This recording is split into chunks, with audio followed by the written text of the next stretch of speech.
There will be enormous consequences if he were to go in and invade, as he could, the entire country. One of the biggest drivers of the higher prices we're all paying, disruptions at every level of the supply chain. DHS says more than 47,000 of these migrants that were given notices to report did not show up. Lot going on, lot going wrong. Immigration numbers came out yesterday or this week, and they're not good for the month of December. Inflation is through the roof. Biden is talking Russia, threatening Vladimir Putin. Who knows where that's going to get us? Holy cow, a lot to cover today. On this episode of Daily Caller Live, my name is Jobob. Daily Caller Live starts right now. 2, 1. Here we go. That might be the only brown guy on earth named Jobob. That is actually her name, Jobob. Live from a dingy bunker completely cut off from the outside world, except for you fine folks. My name is Jobob. This is Daily Caller Live. On today, it is January 26th, the year of our Lord 2022. We've got a lot to cover today. First, we want to talk about the border because there's new numbers that came out. Jen Psaki was asking questions. Somebody who's on CNN from the Biden administration, a national security advisor, kind of making a pretty bad comparison, if I would say so. But we're talking about that right off the top. Also, Biden in the Ukraine issue, inflation, supply chain. Now it's being talked about on USA Today. The Today Show, not USA Today. The Today Show. Everybody's talking about it now. Biden's got no place to hide, so it's getting interesting. But I want to get to this. This is probably the most interesting thing we're going to talk about today. Not that you shouldn't watch the rest of the show, because you should. But this is the border the government cares about. Not the southern border, if you're asking. This is interesting. This is a clip of, I think his name is Jonathan Feiner. He's a national security advisor to the president and the White House. Was talking about Ukraine and on CNN, and then said this. This is a very short clip, but we're going to get to it, and I think it's funny. Then we've got some statistics as well as a clip from Jen Psaki at a press briefing yesterday. Watch this very short one. Why should Americans care about what's happening in Ukraine? Because it goes to a very fundamental principle of all nations, which is that our borders should be inviolate, that our sovereignty should be respected. It goes to respect of all nations. Our borders should be inviolable, and our sovereignty should be respected. Nobody should cross the borders. That's a general purpose of a country. That's why Americans, so says this Joe Biden national security advisor, that's why that's why we should care about the Ukrainian border. However, the southern border has been overrun constantly every single month. Actually, numbers just came out that the December apprehensions reached nearly 179,000, which is a record of border apprehensions over the southern border. So, when we ask the Biden administration, which border do we actually care about? The Ukrainian border seems like we care about it a lot. We're sending troops over there, maybe, if the president decides to do so. He says that it's going to be a huge mistake. There's going to be a price to pay if people get over there, if something happens over there on that Ukrainian border, but nothing's happening on the southern border. Then Jen Psaki was asked this question, I believe by Peter Doocy. I would imagine it was Peter Doocy. Generally, he's the one with these sorts of questions. This is interesting. He's asking, hey, why are we letting single adult males loose in the country? There's pretty much no federal standard that says we should do that. Yet the Biden administration is doing that constantly. He asked that question of Jen Psaki yesterday. Watch this. Actually, before this, click the little like button. I know there's a bunch of you watching. Click the little like button. Click the little share button. Shoot a comment our way. It helps us in the algorithm. It helps us get to more people. Helps us stay on the air, do what we're doing. So I'd appreciate you doing that. It doesn't cost you anything, and it would be greatly appreciated. Watch this exchange from Peter Doocy and Jen Psaki. Go ahead. Thank you, Jen. A question about immigration. Sure. Why is it that large numbers of single adult men are being released into the United States just hours after being apprehended at the southern border? Well, I'm not sure the specifics of what you're referring to, Peter. What I can tell you in terms of what our policy is and how we're approaching the border is that we continue to be under Title 42. Migrants who cannot be expelled under Title 42 are placed into immigration proceedings, and one of those avenues could be placement in an alternative to detention program in the interior of the United States. Sometimes that means moving migrants to other parts of the United States to move to different detention facilities where they wait for next steps in the immigration process, such as a court hearing, and are required to check in with a local ICE office. So that is certainly something that is happening out there in the country and is consistent with our policy. So I want to get you so waffled on that answer. Then let me get you some numbers here. This is going to blow your mind. This is from the Federalist. U.S. Customs and Border Protection encountered a record-breaking 178,840 illegal aliens at the southern border in December. Remember, this is a problem that has been going on since the beginning of last year. Since Biden took office, the border has been overrun. And guess what? It hasn't gotten any better. The most recent statistics we have are from December, foreshadowing yet another year marred by the border crisis. The next highest arrest total for December was recorded the year prior when the CBP apprehended approximately 73,000 migrants. So a year before that, in the December, talking about the month of December alone, they apprehended 73,000. This last December, it was 178,000. So year over year, changing of presidents, 100,000 more people in 1 month. So there's that. Let's see. Before that, the highest number of a December encounter occurred in the fiscal year of 2000, which is 22 years ago. Apprehended about 71,000 migrants at the southern border. This pattern was also evident this past November when they arrested 174,000 people. Again, this last November. Remember, we've been talking about this for freaking months, and nothing has gotten any better. When we were talking about this in June, it was like the highest number we had ever seen at 150,000. And after a year of asking the Biden administration about it, complaining about it, bringing attention to the situation at the border, it's gotten worse, substantially worse. This article goes on. It's a really, really great piece from the Federalist. Maybe we'll link it to you in a little bit, but that is that. Then Peter Doocy says this, which is really interesting, bringing to light another statistic from a condensed period to the White House press secretary. Check this out. And you mentioned that they're supposed to check in at a local ICE office, but we know that just between March and August, which is a very small sample size, DHS says more than 47,000 of these migrants that were given notices to report did not show up. So why let them into the U.S. unsupervised in the first place? Well, again, we have a stringent protocols and processes that we implement here. That includes expelling individuals who come in under Title 42, given we are still in a global pandemic, and includes those who do not show up will be subject to the repercussions of that. So that is the policy we're implementing from our Homeland Security Department.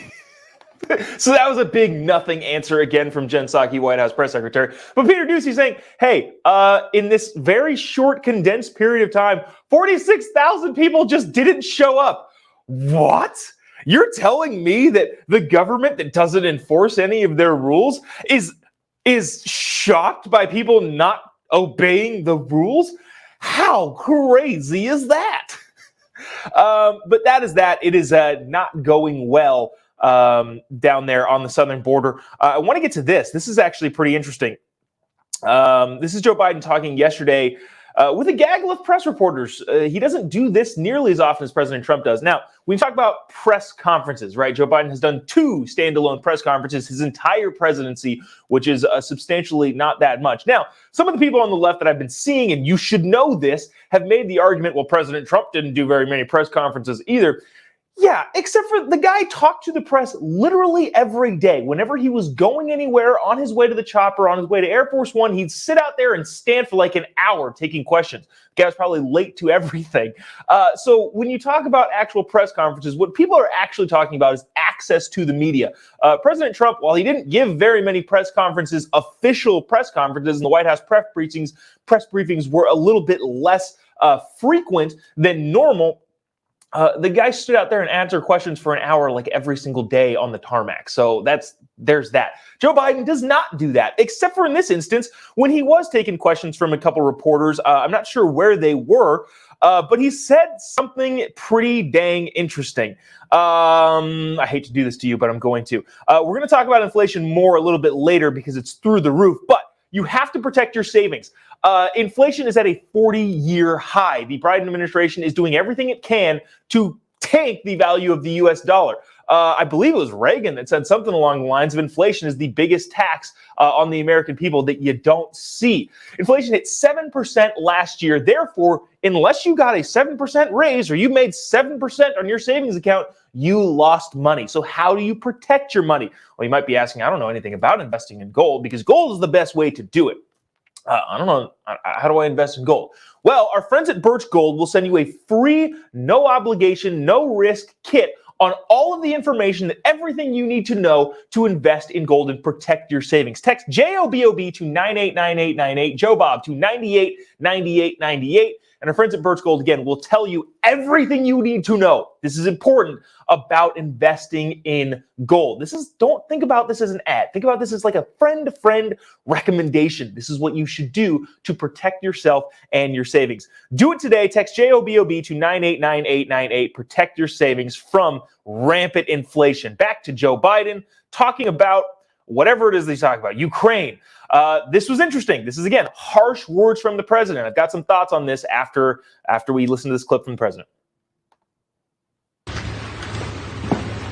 There will be enormous consequences if he were to go in and invade, as he could, the entire country, or a lot less than that as well, for Russia, not only in terms of economic consequences and political consequences, but it'll be enormous consequences worldwide.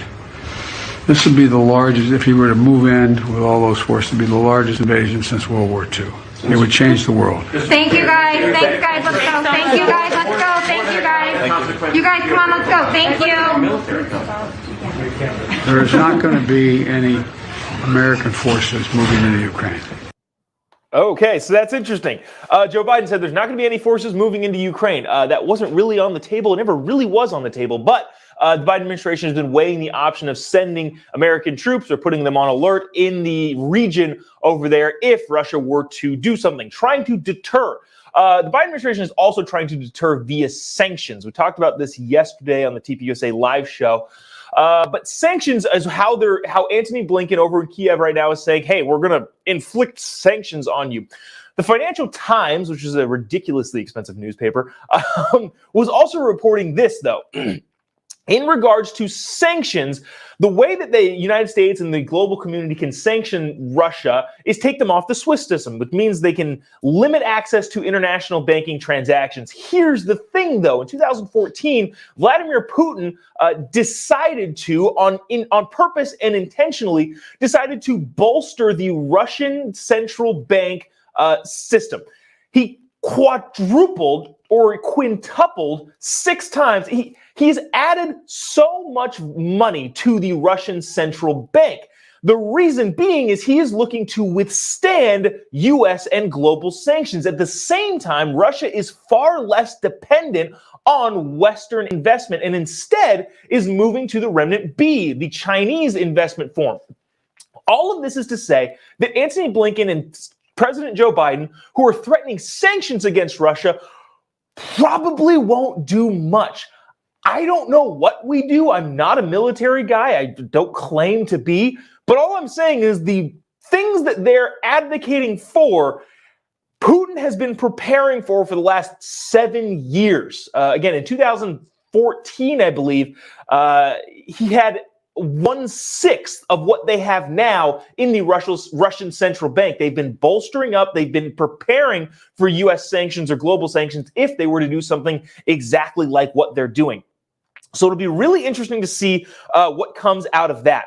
Let me see. Let's clip this last clip. This was a Fox News clip that I wanted to just throw in there. It was just kind of funny. People talking on the streets in Scranton, Pennsylvania. Listen to this. So when Joe Biden says, on the campaign trail that he's going to hold true to those Scranton roots, do you think he's done that as president? No, absolutely not. Joe Biden does not speak for me. He's a typical career politician. Joe Biden to me is like a puppet. I like that last guy. Joe Biden to me is like a puppet, which he is. Again, regarding Ukraine, it's kind of interesting to see the contemplation of moving troops into that area. I think is a political reaction to try and walk back as hard as he can his crazy misstatements in his Wednesday press conference, Wednesday of last week, where he said, I'm not really sure what we'll do. Maybe if it's a minor incursion, maybe we won't do much. The White House, the president, the press secretary, pretty much everybody on their team is trying to walk that back so dang hard that now we're contemplating sending American troops there. So there's that. Let me see. You got one more thing to get to, and then we got a great guest coming up to talk about the March for Life that happened last Friday in Washington, D.C. A lot of things happened in D.C. over the weekend. We'll talk about that in a little bit. But I want to get to this really quick. Inflation is costing more. Everything is costing more.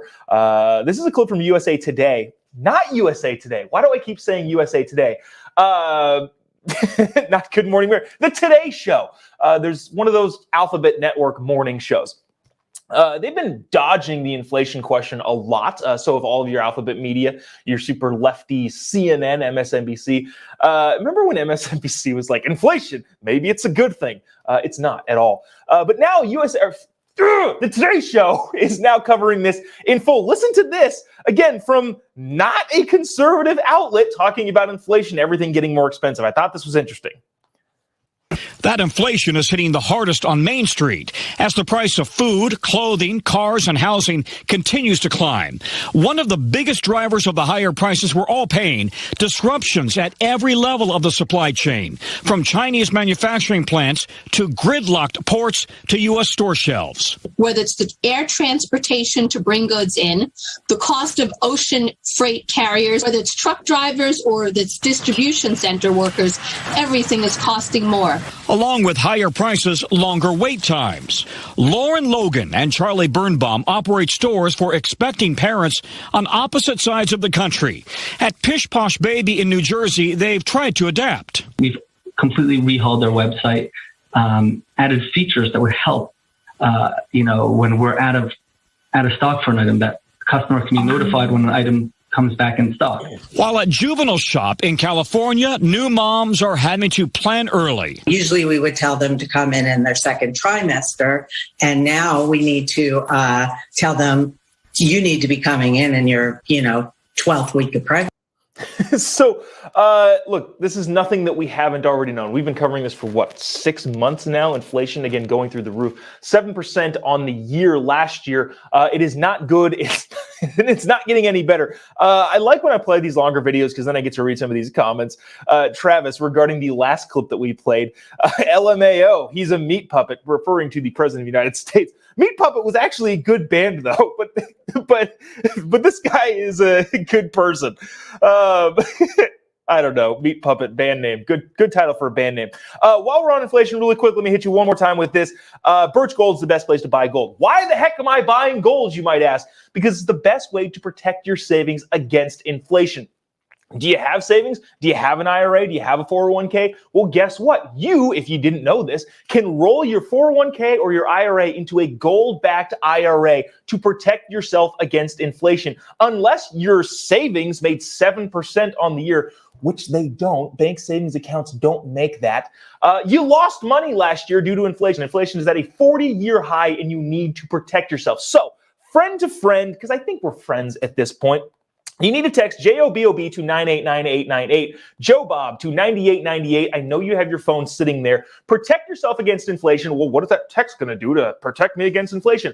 Our friends at Birch Gold will send you an information kit with everything you need to know. Literally everything that you need to know to start investing in gold today, to protect yourself against the government who is trying to tank the value of the US dollar. And they have reason to do so, by the way. Maybe we'll talk about that in depth later. But money paid back on the government debt is much less if inflation is high. So they have incentive to do it. They're going to keep doing it. Protect yourself with our friends at Birch Gold. Text Jobob to JOBOB to 989898, Jobob to 989898. Without further ado, I want to get to this. This was happening in Washington, D.C. over the weekend. We got a great guest to talk about the March for Life that happened on Friday. Christine Jurgen is a pro-life advocate who was at the event on Friday. Christine, how you doing? Good. How are you? Thanks for having me. Can't complain. I did want to talk about, well, first things first, can you kind of lay out what is going on at the Supreme Court now? Because the March for Life has been going on for years, but in the past years, it's just been a pro-life movement, and not necessarily anything has been happening at the Supreme Court level. But now there's a big piece of legislation in the Supreme Court, or making its way through the Supreme Court. Can you kind of lay out what's actually happening and what the ramifications of that could be? Sure. So the March for Life started as a kind of a protest to Roe v. Wade. Back in 1973, when Roe v. Wade was enacted, the March for Life was kind of the outcry, the public outcry of that. And so what we're seeing now, we haven't had anything really in the decades past, but right now what we're seeing is Mississippi enacted a law in 2018 that banned abortions after 15 weeks. Some lower courts struck that down. A women's clinic, which we'll just say an abortion clinic, took Mississippi to court. That was struck down. The 15-week ban was struck down. So they're saying essentially you can have abortions past 15 weeks. And so Mississippi as a state is saying, no, we don't want to do that. So they're taking it to the Supreme Court. And what this case could potentially do, if it's upheld fully or even partially, it could overturn Roe v. Wade, which is why pro-aborts are freaking out. They're saying what's going to happen, and pro-lifers are celebrating, which is fantastic. This is a huge win. However, what I like to tell people is this isn't the end of the pro-life fight. It's just a new beginning, because what it will do, if Roe is overturned, it flips abortion back to the states. So then states get to decide. And there are multiple states who have the ability to enact pro-life laws. And I think there's like 26 who have trigger laws, which I didn't even know was a thing until recently. So those will be pro-life states. But then there are also states like my own in Colorado, which have abortion for all 9 months for any reason at any time. And they're trying to codify abortion in pro-abortion states. So essentially, just states get to decide what they want. It's a local government thing. Yeah, which was what it should have been the entire time. There's a lot of people talking about Roe v. Wade as bad legislation, entirely separate from abortion, but the federal government takeover of local state rights. So there's that in and of itself. So I've got a question too. The super left, the super abortion advocates, which they are out there, which is crazy to me. Yeah. They are freaking out about this, but polling would show across the United States, and we've talked about this on our show quite a bit, that 15 weeks is pretty widely agreed upon by pretty much everybody. Now, obviously, there are people that say at the second of conception, and then people that say up until the birthday, you can have, like, those people, the extreme sides are always there. But the majority of the country pretty much agrees. Second trimester and on, absolutely not. And again, this is taking out my own personal opinions, but given the fact that polling would show that most people are on board, are super, super pro-abortion advocates doing themselves any favors by fighting something that everybody pretty much agrees on at that 15-week deadline? Well, they have to manipulate people and lie with what they say. I mean, that's why they say it's just a clump of cells. It's not really a human. A heartbeat. Yeah. They're now saying that a heartbeat doesn't mean that a baby is alive. They don't care. To them, it's a money-making scheme. The abortion industry makes $1.2+ billion every year. And especially for later term abortions, they can get upwards of $10,000 per abortion. So for them, this is about money. It's not genuinely about helping women. If it were about helping women, they would support her in whatever circumstance she was in. And like you said, 15 weeks is pretty far along. Some women can feel the baby move at 15 weeks. I have 3 children. I know that I could. With my later pregnancies, I could feel the baby moving at 14 weeks. And it's just sad because what their argument is the baby's not viable yet, which right now we're seeing babies survive as young as 21 weeks. However, it used to be 28 weeks. So viability is a moving target depending on what how science and medicine progress. And that's a part of Roe v. Wade too, right? viability? Yeah, and it's there are other cases involved as well. There's the Casey versus Planned Parenthood. There's Doe v. Bolton. There's a bunch of cases, but essentially right now, anybody can have an abortion at any time. Abortion is completely protected with Roe v. Wade, and this Gotcha. would overturn that. Gotcha. Interesting. I want to shift really quick to talk about the actual March for Life event that you were at on Friday. It looked like a pretty dang big turnout. You know how many people were there, and how many people were there in total? And is this a bigger / better force than you've seen in past years? You know, I was actually really surprised with how many people showed up. Usually we see around like 100,000, maybe just over. There were so many people there. I thought for sure it would be much smaller because it was about 18 degrees in the morning. It was absolutely frigid. And then Mayor Bowser, of course, right before the march, which I have no doubts in my mind that it was planned to do it right before the march, enacted the vaccine mandate where you can't eat in a restaurant, you can't stay at a hotel, you have to have vaccines and whatnot. And we actually experienced a lot of that, unfortunately. So I thought for sure people wouldn't show up, but they didn't care. They said, we're going to stand for life. Roe is on the line right now. This is a huge historic year and we're showing up in numbers. And it was one of the most powerful things I've ever seen. It was really, really cool to see people of all, they say it's only old white men who stand for life, but if you'll watch this, you'll see people of all ages, all races, ethnicities, able-bodied people, disabled people. You pretty much see everybody there, and all religions too, which is really, really cool to see. Interesting. I'm curious too, and this is not necessarily a pro-life question. What's it like in DC right now? I had a couple friends that were at that march. They were kind of telling me their stories. From your experience, obviously you don't live in DC. What are the streets like with the COVID thing, but also with the heightened security around the Capitol, all that sort of stuff? Was it any different in years prior? Or what's it like in DC now? It seems like a crazy place to be. Mostly I noticed it just seemed dead. It was really weird because we walked around the day before the march and there wasn't very many people out and about. Yeah. The only places that I noticed people were in museums because those are federal buildings and you don't have to have a vaccine to go in there. But this was the first time I've ever felt like a second-class citizen. I had my children with me. I had my husband with me. We could not even go into a restaurant to eat a meal to feed my kids because we don't have a vaccine card. And then even the hotels. So what did you do? I'm curious. Like, what did you do? Did you go outside the city? We DoorDash. There's gotcha. one restaurant that's actually come under fire a little bit for defying the mandate. It's called, goodness, what is it? The Big Board. So if you live in DC or you're going to DC, go eat at the Big Board. We ate there. That's the only time we were able to sit down at a table and at a restaurant and actually have a meal. How long was the wait? I would imagine it was super long. We showed up right when it opened. Okay. So, but they were getting business like crazy. All the people who were there for the march were going there. It was really awesome to see. And I can tell you, like, Freedom, they had good food, but Freedom makes anything taste better. I love that.